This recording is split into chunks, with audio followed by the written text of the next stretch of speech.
Within controlled airspace, the ATS service will make sure that all controlled flights are separated from each other to comply with the first requirement of the service, that is, to prevent collision.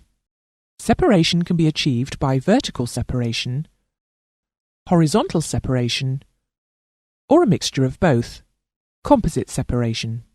Such separation is applied as a defined standard and is known as separation minima. Separation can also be introduced to achieve spacing between aircraft that may be affected by wake turbulence, and to facilitate timed arrivals and departures at aerodromes.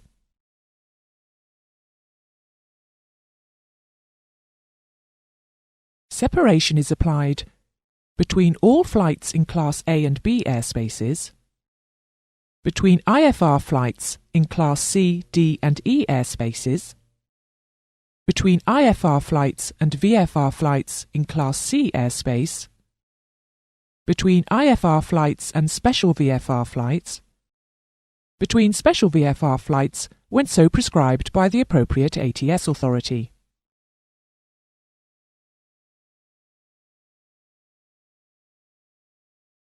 Air traffic controllers will not issue any clearance or instruction to execute a manoeuvre that would reduce spacing below the applicable separation minima. Should it be the case that an aircraft cannot maintain the standard separation minima required for normal navigation, usually in cases of emergency or unlawful interference, then a composite separation may be applied, where altitude and track separation of not less than half that specified in the normal standard is applied.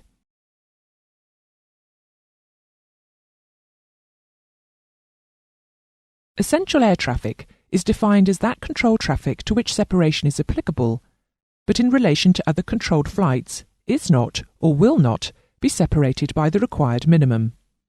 Essential traffic information is passed to all control flights when they constitute essential traffic to each other. Vertical separation is achieved by requiring aircraft, using the same altimeter settings, to fly at different levels, expressed in terms of flight levels or altitudes, dependent upon magnetic track.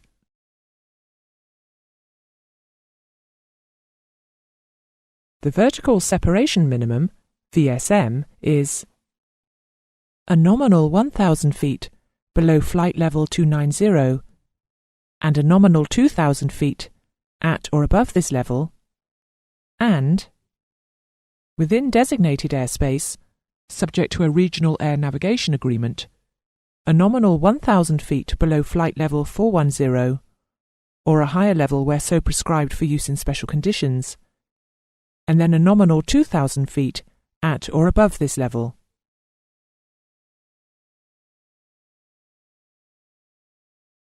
Horizontal separation relates to the distance between aircraft in the horizontal plane.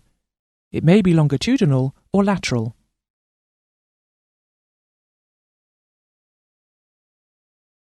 Lateral separation shall be applied so that the distance between those portions of the intended routes for which the aircraft are to be laterally separated is never less than an established distance that will account for navigational differences and a buffer zone.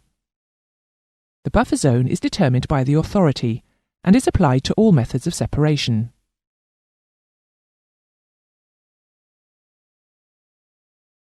Lateral separation of aircraft at the same level is obtained by visual observation, use of navigational aids, or the use of area navigation, RNAV, navigational equipment.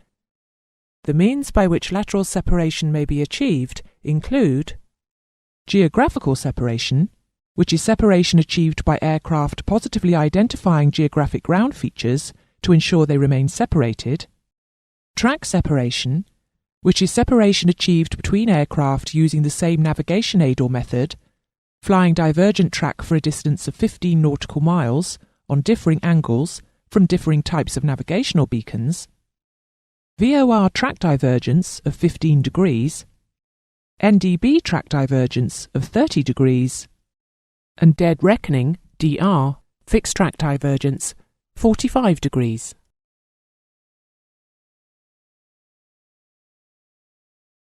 Should aircraft be using different navigational aids to derive separation, then the buffer zones must not overlap. For aircraft using area navigation, RNAV, within defined airspace, or whilst on parallel routes where RNP is specified. The lateral separation between aircraft flying using RNAV may be obtained by requiring those aircraft to fly the centre lines of the parallel tracks, or ATS routes, spaced at a distance that ensures the protected airspace does not overlap.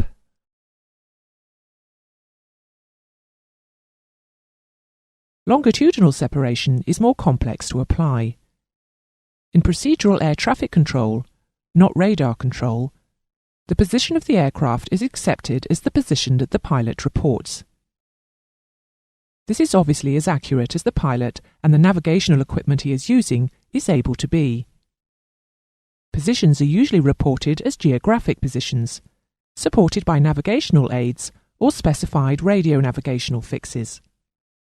Clearly, separation standards are assumed to be imposed during IMC flight.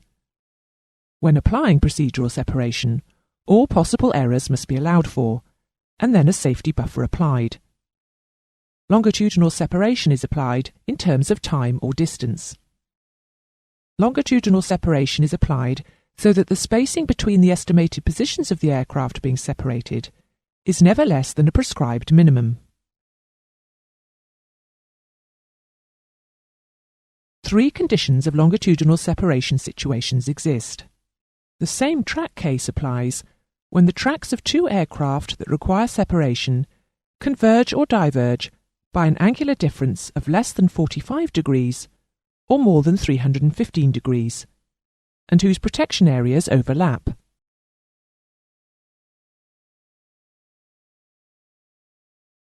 The reciprocal track case applies when the tracks of two aircraft requiring separation converge or diverge by an angular difference of more than 135 degrees but less than 225 degrees, and whose protection areas overlap.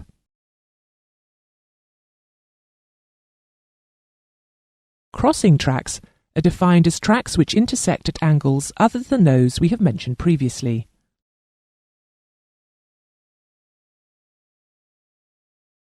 The ICAO separation standards are set out in the ICAO document 4444, Procedures for Air Navigation Services, Air Traffic Management, PANS ATM.